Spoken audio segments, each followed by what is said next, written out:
There are some cases that feel unsolved. And then there are cases that feel buried, cases where the truth does not just disappear. It feels pushed underground, hidden, protected, feared.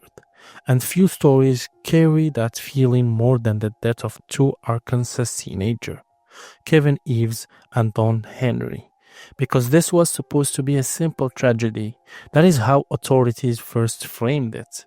Two teenage boys out late on a summer night, experimenting, getting high, passing out on railroad tracks, then struck by a freight train. A terrible accident, open and shut. Except almost nothing about the scene made sense. And the deeper people looked, the stranger it became. Because some believe those boys did not die in accidents. Some believe they stumbled into something in the darkness, something they were never supposed to witness. And if that is true, this is not the story of two teenagers who died on a railroad track. It is the story of a murder investigation that may have brushed against something far bigger. And that is where this begins. Rural Arkansas, the late 1980s, a place of dirt roads, woods, quiet towns, and secrets people kept. Kevin Eve was 17, Don Harry was 16.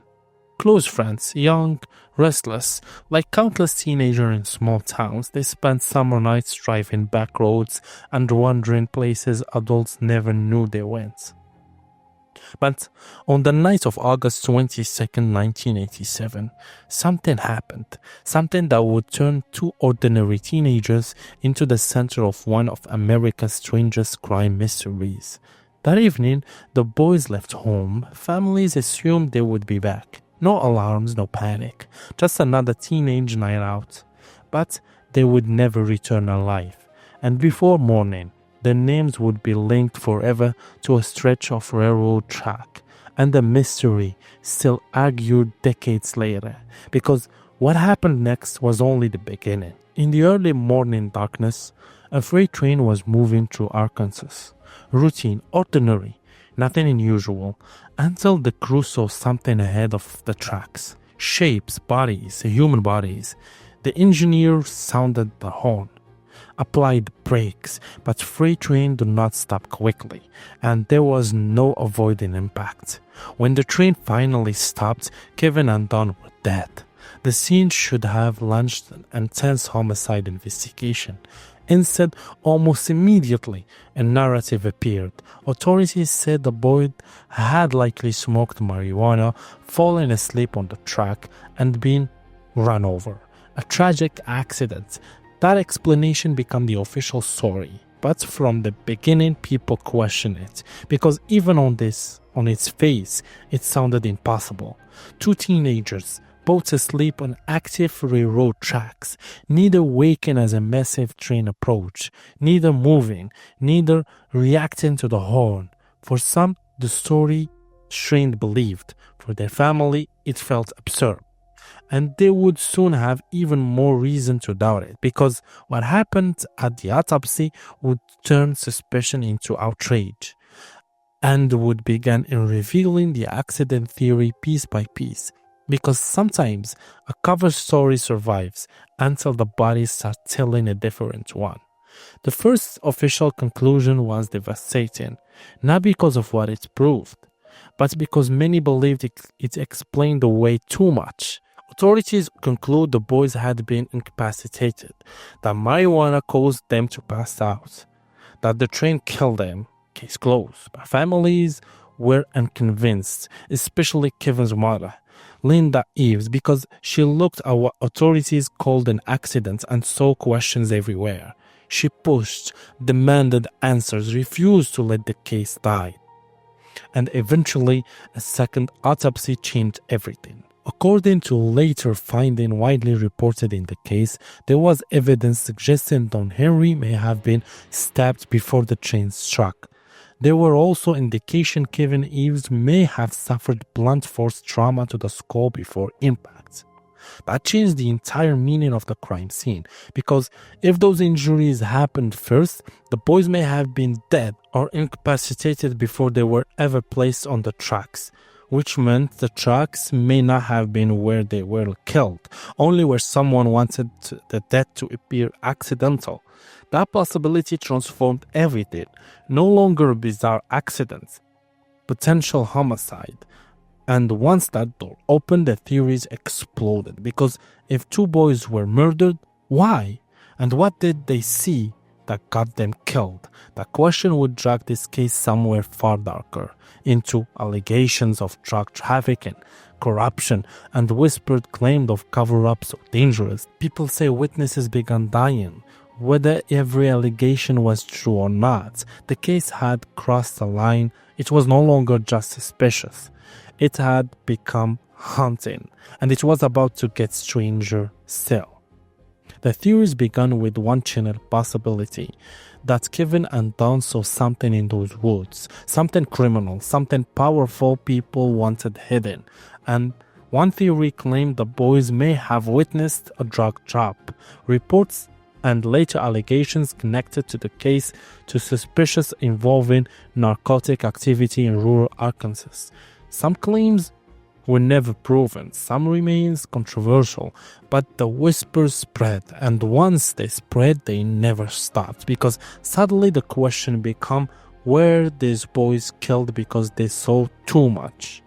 Or were those conspiracy theories born because the official story never made sense? That is what has kept this case alive, because even people skeptical of broader conspiracies often agree. The accident's explanation collapsed. Even a grand jury later concluded probable homicide. Probable homicide. Think about that. Authorities first said accident, later probable murder. That alone would keep a case alive forever, but this case had another force driving it. A mother who would not stop. Linda Ives, and what she uncovered would make people wonder wherever someone was trying very hard to keep the truth buried. Some cold cases survive because detectives refused to quit. This one survived because the mother refused to surrender. Linda Ives would spend years challenging officials, years demanding records, questioning investigators, pushing against ruling, pushing against silence, and sometimes it seemed she was pushing against fear, because she believed her son had been murdered, not accidentally killed, murdered and stacked. Imagine being told your child died by misadventure, while believing evidence says otherwise. That is not grief alone. That's become a mission. And Linda turned grief into war. Without her, many believe this case would have disappeared into local history. Instead, it became national. Television investigations, books, documentaries, public fascination, and the more people looked, the more unsettling stories surfaced. Stories about witnesses, stories about suspicious death, stories impossible to verify fully, yet impossible for many to ignore. And suddenly, the mystery wasn't only who killed the boys, but wherever other paid for knowing too much. And that is where this story enters legend, because this is where boys on the tracks become more than a case. It's become a conspiracy people still debate, and what comes next is why. This is where the case turns from tragic to chilling, because murders can remain unsolved. That happens, but what makes people whisper, cover up, is when strange things keep happening around the case. And in the years after Kevin and Don died, that is exactly what many believed they saw. Stories began surfacing of witnesses, informants, people allegedly tied to a piece of the puzzle dying under troubling circumstances. Some deaths were documented, some allegations remain disputed, some have been exaggerated over time, and that distinction mattered. But even separating facts from legend, the atmosphere around this case became one of fear, because whether or not every rumor was true, enough strange traits emerged to feel one terrifying possibility. What if anyone who got close to the truth was in danger? That idea gave the case almost mythic power. People did not talk about it like an ordinary cold case. They talk about it like something poisonous, something you touch at your own risk. Among the names often brought up in discussion of the case was Keith, a deputy sheriff whose killing years later fueled speculation. Though no evidence has established a direct proven connection to the boy's murder, that distinction is critical. Fact and suspicion had often blurred in this story, but once a case becomes surrounded by unexplained death and rumors, it stops behaving like a normal investigation. It becomes folklore, dark folklore, and folklore can keep a case alive for decades because people stop asking who killed the victim and begin asking who was powerful enough to make the truth disappear.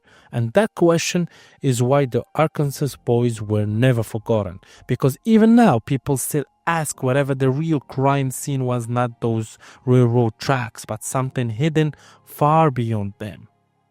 For years, the word accident hovered over the case, a label, a shield, a way to make questions disappear, but eventually that shield cracked. A grand jury reviewed evidence, and the conclusion changed everything. Probable homicide, not accident, not misadventure. Probable homicide. Think about how extraordinary that is. An official reversal so dramatic. It effectively said the original explanation may have been wrong.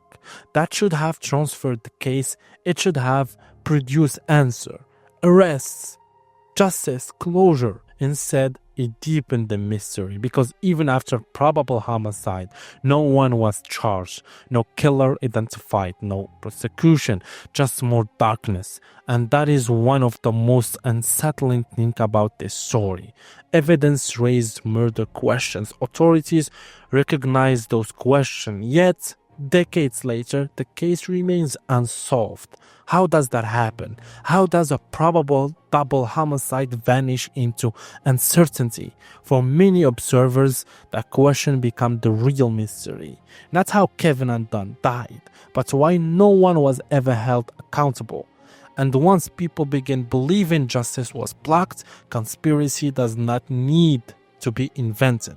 It grows naturally because silence creates its own suspicious.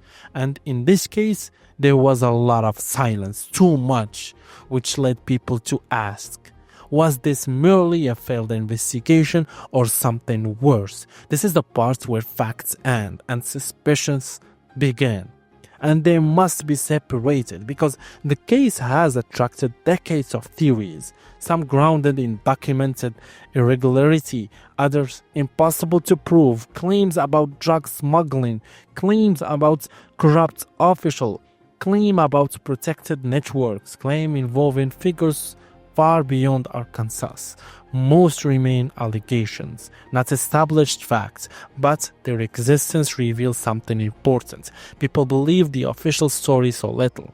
They search for larger explanations, and that alone says something, because conspiracy theories do not always emerge from fantasy. Sometimes they emerge from broken trusts, and broken trust surrounded this case from the beginning. Families distrust investigators, citizens distrusted ruling, independent researchers distrust the narrative. That distrusts become oxygen, and theories spread, some wild, some plausible, some impossible to separate from myth. But here is what keeps drawing people back. Even without grand conspiracy, the known facts are disturbing enough. 2 teenagers dies. Initial rulings say accidents. Later evidence suggests homicide. Grand jury agrees probable murder. No one charged. That alone is haunting. You do not need hidden empire for this case to be chilling. Reality already is. Which raises an even darker thought. What if the truth is not some giant conspiracy, but something almost worse? An ordinary double murder never solved because the system failed. For some, that possibility is more terrifying because conspiracies are dramatic. Failure is madness, and madness failure kills justice every day. Maybe that is what makes this case endure, because no one knows whatever the darkness was enormous, or simply neglect, and both possibilities are frightening. Most old cases fade. This one refuse. Why? Because it contains every element people cannot resist. Teenagers, mystery, possible stage crime scene, conflicting autopsy, questions of corruption, unsolved homicide, possible cover-up. It feels less like a case file and more like a wound. Unhealed, open, still arguing with history. And perhaps most haunting, this was not a disappearance. The victims were found. The crime scene was known. There were bodies, evidence, official reversal, yet still no justice. That violates people's sense of order. And when cases violate our sense of order, they haunt us. That is why documentaries keep returning, researchers keep digging, viewers keep asking, what really happened out there? Did two boys stumble onto something criminal? Were they deliberately silenced? Was the conspiracy narrative inflated by decades of speculation? Or is it the simplest answer, the hardest? That two teenagers were murdered and the truth slipped away. That question still hangs over Arkansas, still hangs over those tracks. Because some places become symbols, and those rails become one, not just of death, but of unanswered truths. And maybe that is why this story survived, because it was never only about Kevin and Don. It's become about wherever the truth can be buried, and wherever ordinary people can force it back into daylight. Imagine that night. The woods, the darkness, two teenagers walking where they should not be, maybe joking, maybe hunting, maybe seeing something they were never meant to see. And ask yourself, what happened next? Because somewhere between that summer night and the moment their body lay on railroad tracks, the truth disappeared. Maybe it was murder linked to something larger. Maybe it was a small crime inflated by decades of rumor. Maybe the truth lies somewhere between. But this much is certain. Two boys died violently. Their deaths were later treated as probable homicide, and nobody has ever been convicted. That is fact. And that alone is enough to haunt a nation, because maybe the scariest part of this story is not conspiracy. It is that even when evidence raises murder, justice can still fail. And if that's happened here, how many other truths lie buried because someone powerful benefits from silence? Kevin Ives was 17. Don Henry was 16. Teenager. Kids. Their story should have ended with justice, and instead it become legend. And maybe that is why people still return to this case. Not to solve a mystery, but to ask whether it was ever meant to be solved at all. Because sometimes the darkest thought is not someone got away with murder. It is everyone knew, and no one stopped it. So what do you believe? Did Kevin and Don witness something deadly that night? Was there really a cover-up, or did decades of suspicion turn a tragic unsolved homicide into something even larger? Tell me your theory below, because in this case, the tracks may have been only the ending, not the beginning.